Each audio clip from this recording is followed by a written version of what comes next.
Dok, apakah orang yang sering ngorok itu bisa dipengaruhi oleh rahang yang tumbuhnya tidak sesuai?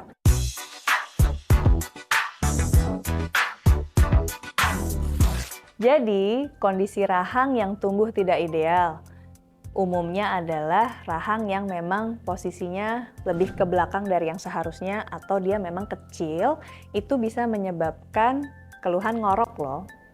Hal ini terjadi karena posisi dari otot lidah itu berada di perlekatan rahang bawah. Sehingga jika rahang bawahnya terlalu ke belakang, bisa terjadi penutupan jalan nafas ketika tidur karena lidahnya terjatuh ke belakang.